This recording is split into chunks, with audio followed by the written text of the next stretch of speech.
Welcome students, RPS Public School online classes. Student, in previous videos, I just explained about this chapter on being an Indian.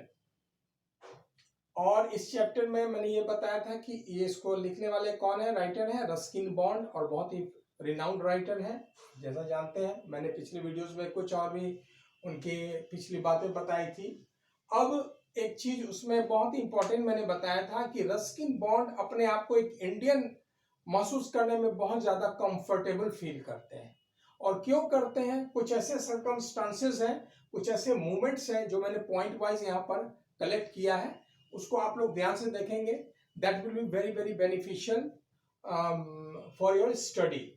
When as a boy I went to England, ये अपने बारे में बताते हैं Ruskin bond कि जब मैं लड़का था, मतलब कम उम्र के थे, तो उस समय आई वेंट टू इंग्लैंड, मैं इंग्लैंड गया।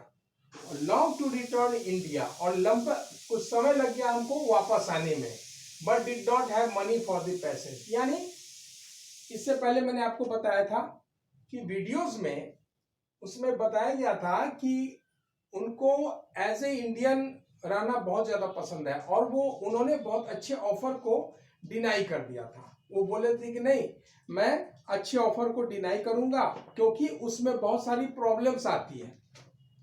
तो उन्होंने इस चीज को डिनाई किया। डिनाई करने के दरमियान वो बहुत सारी बातें उन्होंने बताई कि एक एज ए इंडियन होना कितना जो है वो बेनिफिशियल है, और बहुत ज्यादा उसके लिए मशक्कत करनी पड़ती है जब कुछ इंडियंस जो है वो छोड़ देते हैं अपने कंट्री को। तो यहाँ पर बहुत आश्चर्य होता था। उन्होंने कहा कि जब मैं इंग्लैंड गया तो हमको इंडिया रिटर्न होने के लिए बहुत परेशानी हुई। क्यों हुई? कि उनके पास पैसे नहीं थे, मनी नहीं था वापस आने के लिए। तो 2 साल तक उन्होंने जो है एक ऐसा काम किया जो उन्हें नहीं करना चाहिए था। और आप ये जान सकते हैं उनके कितना एगरनेस था कि मैं इंडिया में, क्योंकि वो इंडिया में ही जन्म लिए, इंडिया में पले बड़े और पढ़ाई किए, तो इंडियन होने का उन्हें बहुत गर्व था। तो उनको बहुत परेशानी हुई, और 2 साल तक मशक्कत करने के बाद जब कुछ पैसा कलेक्ट किए तब जाके वो इंडिया आ पाए, रिटर्न आए। ये कुछ मोमेंट्स थी रस्किन बॉन्ड के लाइफ की। इसमें एक और लाइन आती है, पॉइंट्स है, people often ask me where I held from. ये बहुत इंपॉर्टेंट है क्योंकि रस्किन बॉन्ड का जो हुलिया था वो एक मतलब फॉरेनर की तरह था, और एक विदेशी की तरह जो उनका हुलिया था। तो लोग जनरली उसे आस्क करते थे कि आप तो इंडियन है नहीं, आप तो विदेश में हैं, विदेश के लगते हैं।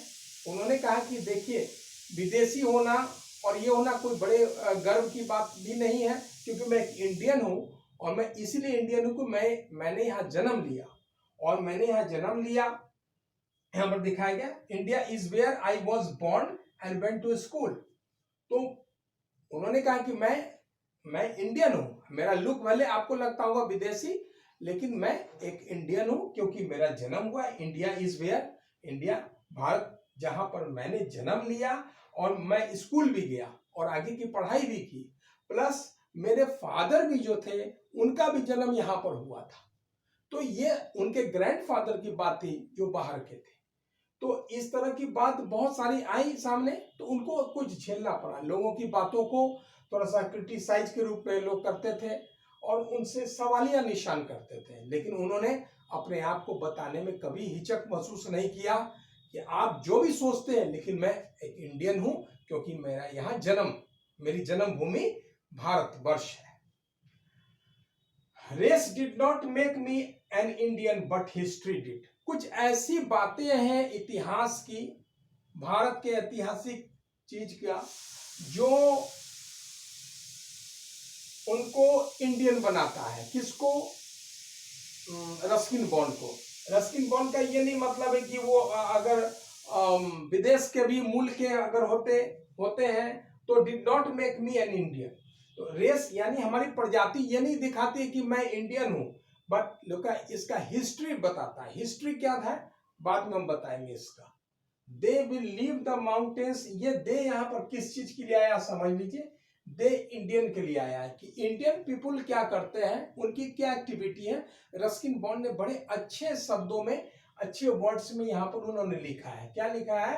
दे will leave the mountains for the plains. They यहाँ इंडियन के लिए है, यानी इंडियन सब क्या करते हैं, लीव मतलब छोड़ देना, किसको? Mountains for the plains. Plains होता है काम, प्लेन मतलब मैदानी इलाका, मैदानी इलाका में काम करने के लिए वो माउंटेन्स को छोड़ देते हैं, ठीक है, वो चले जाते हैं, यानी अपने क्षेत्र को छोड़ के चले जाते हैं। विलेज जो है फॉर द सिटीज। अब बहुत सारे आप लोग देखे होंगे कि बहुत सारे इंडियन क्या करते हैं, अपने गांव को छोड़कर वो शहर की तरफ आ जाते हैं काम की तलाश में, मजबूरी होती है।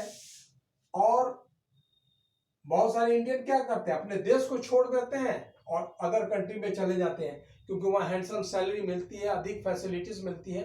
तो ये सारी चीज उनको अच्छा नहीं लग रहा था। रस्किन बॉन्ड का कहना था अपने जहां पर आपने जन्म लिया उस जगह को आप ज्यादा प्रायोरिटी दीजिए और सोचिए कि वहां हम क्या कर सकते हैं और किस तरह से हम उसको डेवलप कर सकते हैं।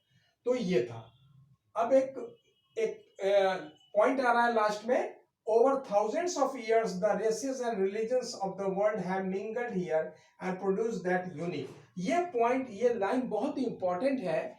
इसमें उनका कहना था कि लोग कहते हैं कि मैं इंडियन हूं, तो इसका ये सिर्फ मतलब नहीं निकालिए कि मैंने जन्म लिया भारत में इसीलिए मैं अपने आप को इंडियन महसूस करता हूं।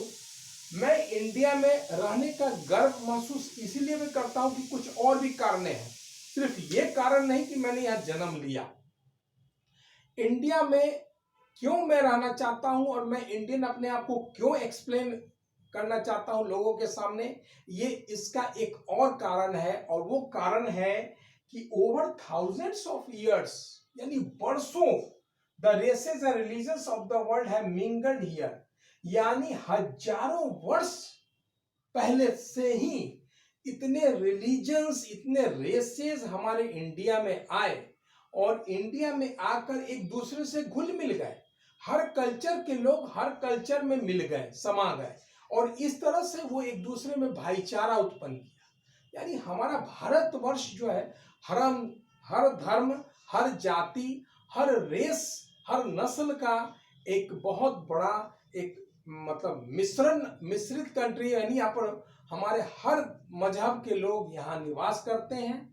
यहाँ पर कोई किसी के साथ भेदभाव नहीं है और बहुत ही अच्छे तरीके से और आसानी से यहाँ पर विजिट करते हैं, उनको कोई परेशानी नहीं होती है। ये ऐसा महान देश है भारत हमारा, इंडिया, जहाँ पर इतने रेसेस आए, हजारों वर्ष लग गए, हर धर्म के लोग आए और सब एक दूसरे से घुल मिल भी गए। ऐसी बात नहीं। ये अलग बात है कुछ पॉलिटिकल लेवल से हम एक दूसरे को डिफरेंस के रूप में देखने लगते हैं, लेकिन ऐसे अगर देखा जाए एज ए इंडियन तो हर कोई एक दूसरे के प्रति बहुत ही अच्छा ख्याल रखते हैं। ये अच्छी सोच है। उसी में से कुछ लोग ऐसे होते हैं जो सोचते हैं अलग ढंग से, उसके बारे में हम लोग कुछ नहीं कर सकते हैं, ठीक है। एंड प्रोड्यूस दैट यूनिक, और यही कारण है, ये यूनिक यानी एकदम अलग, सबसे अलग होकर रहना, उसको यूनिक बोलते हैं। ये यूनिक हमारे देश को यूनिक बनाता है कि हर रेस के लोग, हर रिलीजन्स के लोग हजारों वर्ष पहले भी आए, सब एक दूसरे से मिंगल मतलब मिल गए, हाँ, मिश्रित हो गए, एक दूसरे से घुल मिल गए here and produce that unique. और यही यूनिकनेस इंडिया का मुझे मतलब कि इंडियन बनाने को, इंडियन महसूस करने में हमको वो बहुत ही ज्यादा प्राउडनेस फीलिंग होती है। तो इस तरह से हमने देखा इस कहानी में कि रस्किन बॉन्ड ने किस तरह से पूरे स्टोरी में उन्होंने अपने आप को एक इंडियन होने का गर्व महसूस कराने के क्या क्या कारण दिए, कैसे कैसे सर्कमस्टांसेस आए जो उनको कंपेल किया कि पता नहीं हम यहाँ रह रहे हैं तो मेरा डिसीजन सही है कि गलत है। हांगकांग का भी ऑफर आया उनके पास में, वहाँ पर बहुत अच्छा उनको जॉब मिलता, बहुत अच्छे पैसे भी कमा सकते थे, लेकिन उन्होंने अपनी मातृभूमि यानी जन्मभूमि को उन्होंने नहीं छोड़ा। नहीं छोड़ने के पीछे क्या कौन से कारण थे वो सारे यहाँ बताए गए। तो आप पॉइंट वाइज ये सब अपने नोटबुक में उसको लिख लेंगे और लिखने के बाद उसको फिर से पढ़ेंगे। ये आपका होम असाइनमेंट होगा और इसके बाद लेटर जो videos I will just expose some question answer concerning this chapter. Chapter आपका ये फिनिश हो चुका है। मैं इससे कंसर्निंग आपको क्वेश्चन आंसर भी कराऊंगा, और इस तरह से नेक्स्ट वीडियो में we shall meet here. Okay, till then next, thanks.